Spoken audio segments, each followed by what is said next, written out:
This is my WWE Wrestlemania 30 pay-per-view review. The pay-per-view went off the air a little while ago as far as my thoughts on this show. This was a damn good WrestleMania from WWE. Going into it, there was things I was looking forward to, like Undertaker and Brock Lesnar.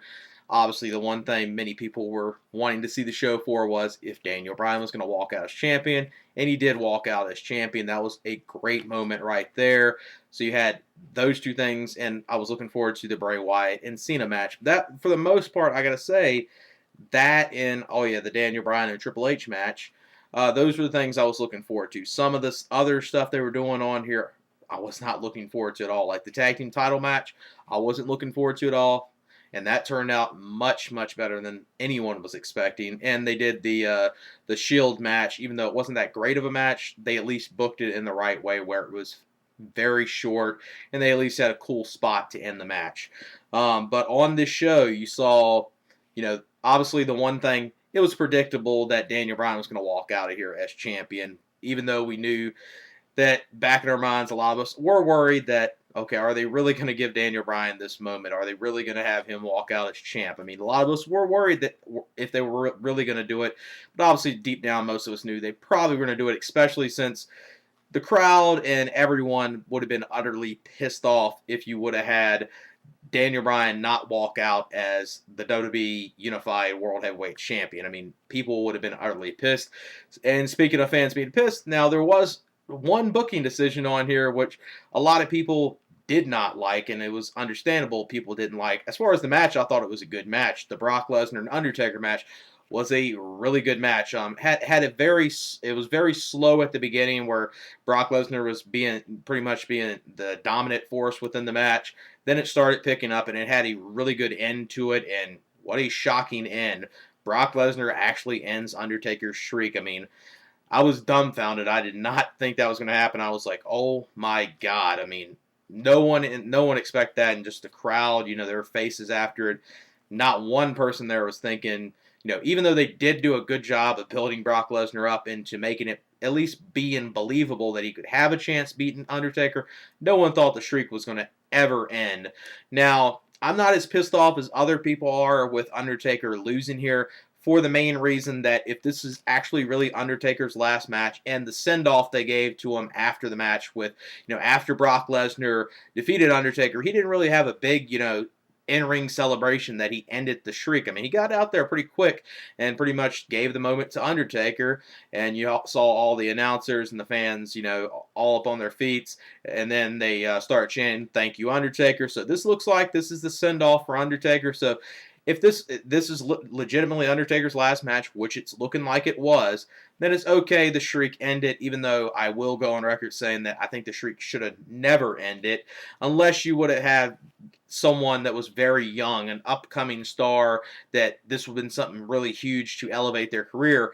Then you probably could have done it in his last match by Undertaker basically, passing the torch to a young guy. Now, Lesnar doing it, I mean, what does Lesnar really gain from this, and how many more years is he actually committed to actually wrestling? But as far as this show, like I said, much better than I was expecting it to be. The triple threat, obviously Daniel Bryan won his match with Triple H and advanced to the three-way in the main event. Daniel Bryan and Triple H had a hell of an opener with each other. Not as good as the opener of Bret Hart and Owen Hart, because that's my favorite WrestleMania opener of all time, but this got pretty damn close. I mean, and that one match, Owen and Bret Hart, is near and dear to my heart, and I love that match, and that's my favorite opener of any pay-per-view ever, but this got pretty goddamn close to it. Not as good, but pretty damn close, and it was entertaining and a great way to start it off. With that match, then the main event was much better. That triple threat, I don't think anyone was expecting it to turn out as good as it did. Obviously, I already said the things about Lesnar's match with Undertaker. Lesnar's match with Undertaker, no one saw that coming. And then, Cena's match with Bray Wyatt was good, but the wrong guy did go over. Now let me get into the pay-per-view. But before I actually get into the pay-per-view, because like a lot of other people probably, viewed this pay-per-view on the WWE Network, and I gotta say, at least on my end, watching it on the WWE Network, it was a no problem. Ran smooth. There was not one time I lost, the stream at all, and it worked perfect. So this was WWE's big test, and I was kind of a little a little worried how it was going to run, but I was a little at ease last night because of the Hall of Fame, which ran about 3.5 hours, and that ran perfect. There was no problem other than maybe one or two hiccups, and I was a little less worried that how the stream was going to work on WrestleMania Day. But obviously, since it worked perfect, there was no problem. This is obviously the one time that they're going to have the highest amount of people tuning into the WWE network. That it ran perfect. There was no problem. It was crystal clear quality. There was no problem with the sound. There was a little problem with the sound during the pre-show, but that was about it. They fixed that pretty much by the time they got to the pre-show match,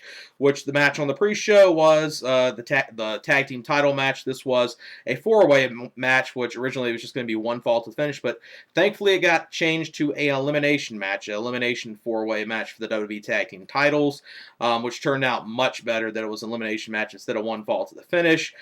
Started off really, really good with all the teams getting in everything. It was very, very, high-paced beginning to the match. Really enjoyed it. The first team that was eliminated was the Los Matadores.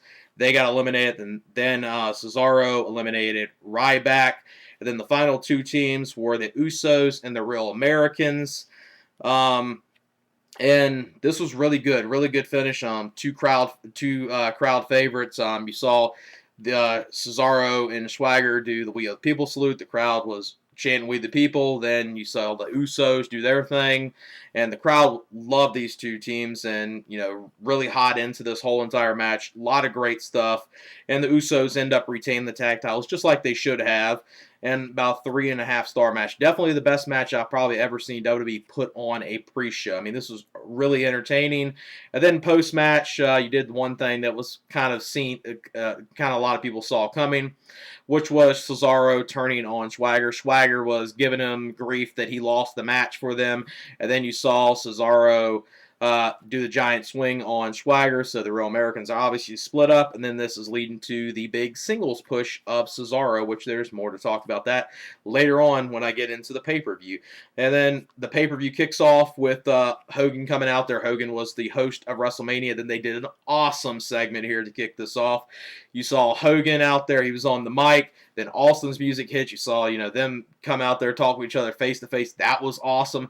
And then you even made it even greater than just Austin and Hogan in the ring. Then you added The Rock making a surprise appearance coming out here, and just them three, just being great on the mic. The Rock doing all his, very catchy lines on there. I mean, this was great and an awesome way to kick off your WrestleMania with these, 3 stars. And especially since, this is their 30th anniversary, what better way to kick off the show than have, Hogan the host, and then you have appearance of Austin and Rock. I mean, this was just great. A awesome way to kick off the show. And then the first matchup of the evening was Triple H versus Daniel Bryan. Many people thought going into the show that this probably had a chance to possibly be the opener of the show, and it actually did turn out to be the opener of the show. And obviously, whoever won this match then advances on to the triple threat for the WWE title in the main event against Orton and Batista later on in the evening. And this was a damn good match, a great opener. Like I said, probably the one thing Triple H was probably going in this match trying to out-top Owen Hart and Bret Hart from WrestleMania 10. By far the best WrestleMania opener of all time, and probably the best pay-per-view opener of all time. Now they got pretty close, but I would still say WrestleMania 10 still topped it. But this was a damn good match. They got really close. Great back and forth action. They did a good job of making it seem like Triple H was actually going to pick up the victory and Daniel Bryan was actually going to lose. They did a good job of doing that. Triple H hits the pedigree. Then he ends up trying to hit the pedigree a second time. Daniel Bryan ends up getting him out of it, and reversing it and hitting the big knees to Triple H to win the match. And about 4.5-star match, a great opener and a great match to kick off the show. Definitely something everyone needs to see. Just a great match to kick it off. And then obviously Daniel Bryan later on then advances to the main event. Then the next matchup, which this was a match I wasn't looking forward to at all. This was the Shield versus the New Age Outlaws and Kane. Now, the Shield are an awesome group, an awesome faction, and WWE 2 years in a row have given them terrible matches at WrestleMania. Now, this one turned out good just because the way it was booked. It was a very, very short match. It was not given too much time. The Outlaws got to do their thing coming to the ring on the mic. They did a few things in the ring. Kane didn't do much. And the Shield looked very strong in the match. And I loved the spot at the end where you saw all three members of the Shield. They did their the triple power bomb spot. This time a double triple power bomb with the New Age Outlaws catching it and the Shield win the match. 2-star match. I mean, it wasn't much of anything, but at least had that awesome ending, and it was kept short like it should have been. Then the next matchup was the 30-man Andre the Giant Memorial Battle Royal. This, obviously had a lot of stars. Probably no one ever thought would have a chance to win, so it was very slim pickings of people within this match that actually people believed had a chance to actually win. Obviously, most people going in thought, the predictable outcome of this was going to be, just because it's Andre the Giant Battle Royal, Memorial Battle Royal, that they were going to give it to the Giant, Big Show. And they did a good job teasing that up until the end. The final two were actually Big Show and Cesaro, and it was looking like Big Show was about to eliminate Cesaro. He had him on his shoulders, about to eliminate him. Then Cesaro gets out of it. You see them go back and forth for a second. And then Cesaro actually picks up the Big Show, hoists him, tosses him over the top rope, and Cesaro wins this match. Obviously, earlier he turned on Swagger on the pre-show. Now he's, a singles competitor, and this was a big thing to push him to a big singles career. I mean, this was a big win for him. And the Battle Royal had some, good spots in it. Kofi did, one thing where Cesaro did the uppercut to him, and actually not the uppercut, but he got thrown outside the ring by Cesaro, and he actually caught his foot. Now, I think what he was supposed to do, he's supposed to actually land on his feet, or maybe they were going for what he did was when he landed, basically it looked like he landed on the floor, but actually his feet were still on the ring steps, so he was able to get back in there. So you saw, Kofi doing his insane spot of somehow looking like he gets eliminated, but is actually, staying in there, so that was good. And Cesaro, I mean, the moment him picking up the Big Show, that was awesome seeing that. As far as Battle Royal, probably 3 and 1/4 stars. I mean, it was entertaining, and they did something I didn't think to see, was actually have a young guy like Cesaro win in. This could really propel him to being a top single star. So hopefully that does work out for him, because I'm always have been a huge fan of Cesaro, formerly Claudio Castagnoli in the Ring of Honor in his indie career. So hopefully Cesaro gets a big push out of this. Which I think WWE will use him right. And then, obviously, as you can tell, going in the show right here, all of the young talent so far are winning. Now, you knew this was going to come to an end soon, which it unfortunately did. The next match was Bray Wyatt versus John Cena. And Bray Wyatt had this awesome entrance. I mean, it was great. I loved his entrance with actually the person that does this song actually performing it to him for the ring. I mean, that was great. Just an awesome entrance there. I thought since they did that big entrance with Bray Wyatt, they would have done something for Cena, but he just came out normal. There was no big, glitz and glamour to Cena's entrance like you would have thought it would have been.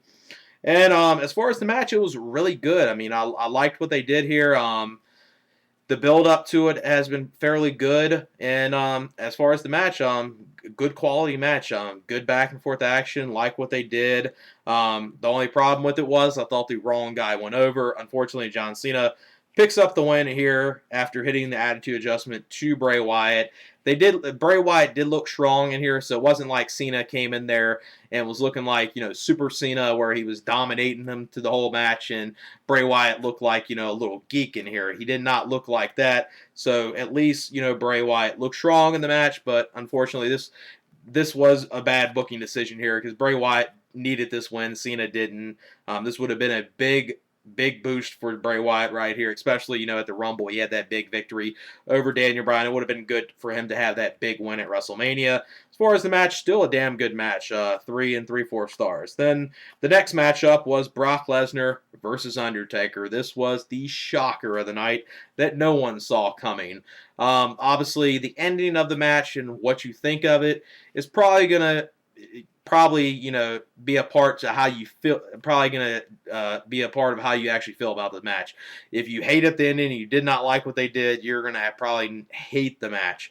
But overall, I thought the match was good. I mean, it had, a very, very slow beginning where it was very slow and methodical at the beginning, and Brock Lesnar was pretty much, the dominating force. He was dominating Undertaker throughout the beginning of the match, and with that, you were thinking, okay, with him having this, being this dominant through the beginning of the match, there's no way he's going to end the streak, which I don't think anyone even had it in their mind that they even thought he was going to beat the streak. I mean, Undertaker, I was guaranteed was going to win it. Then, Undertaker looks like he's about to hit the tombstone onto Brock Lesnar. Brock Lesnar gets out of it, hits the F5, and actually picks up the win and ends the streak. Like I said earlier, since this was obviously, as it was played off, this is Undertaker's last match.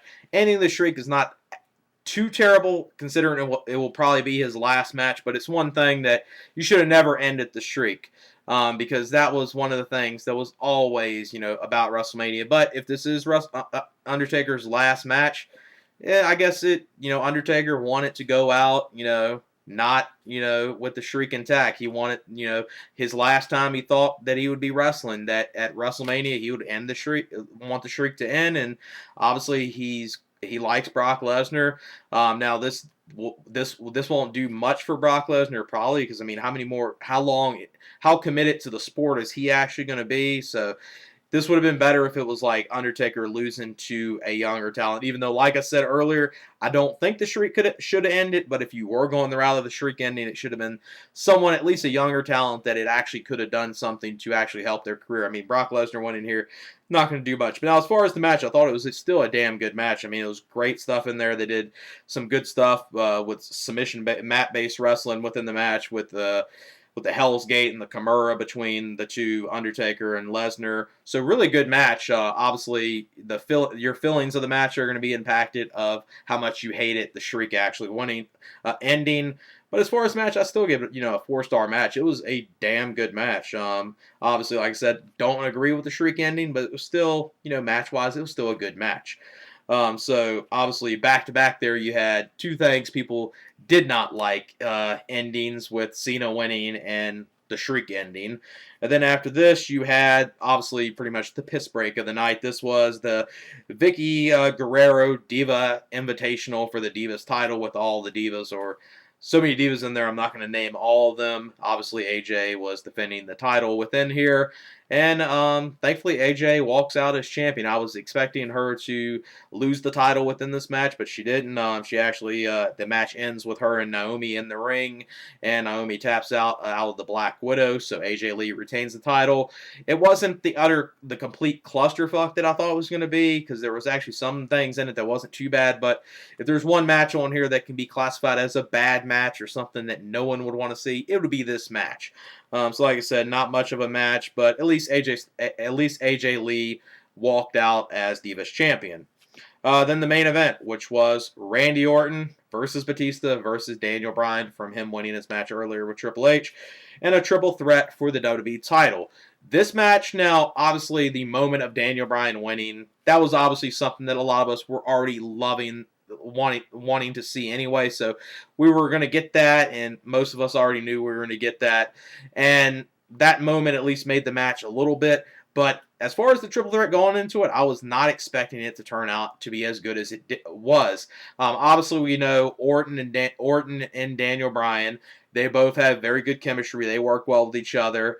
Batista was like the wild card. What was he going to do in this match? He actually didn't do too bad. He did what he needed to do in here. He didn't do extremely a lot within the match, but he did what he needed to do, and he actually didn't look too bad within this match. I mean, I was expecting him to really not even try within the match, but he was actually trying. Obviously, when it was just Orton and Batista against each other, it wasn't that good.